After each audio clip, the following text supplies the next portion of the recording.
Hi, thanks for watching Authentic Science. We're going to take some regular pennies today and we're going to turn them into gold pennies today. Do just what the alchemists did in days past and take a common substance and turn it into gold. We're not really going to turn it into gold, but we'll talk about the science in a little while. It's a very simple process. What we do is we take a little bit of zinc and some sodium hydroxide and we add just regular pennies right into that mixture. We rinse it off really quick. We're going to heat it up. And then we're going to, as we superheat it, we're going to cool it down rapidly in some water and you're going to have some gold pennies. So we're going to walk through that process. These pennies already have been turned into silver. So silver pennies, by taking zinc and sodium hydroxide, mixing it together, we have a zinc coated penny.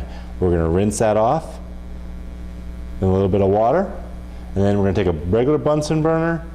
You can do this over a regular flame as well, but little Bunsen burner, and we're going to heat it up.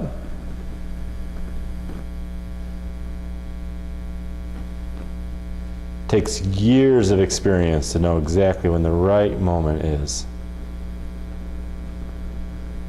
Start to turn colors, and then we're going to superheat it in the water, super cool it.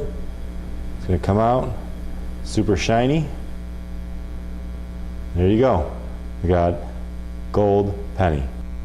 Hi, we're going to talk about the chemistry behind turning copper into gold. And here we have all the equations right on the board. Don't be scared by the equations, but we're going to talk right through them. Zinc and sodium hydroxide. Sodium hydroxide and zinc was what was in that first beaker.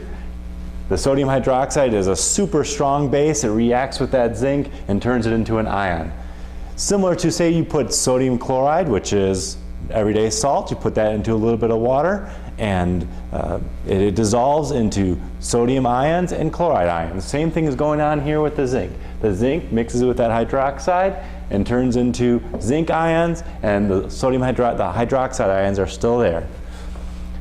Take that zinc ions, put it in the presence of copper solid, which is what that penny was, and we put that penny in there, and the zinc deposits itself on that copper. So you end up with what looks like a silver penny. It's really a zinc penny covering up that copper.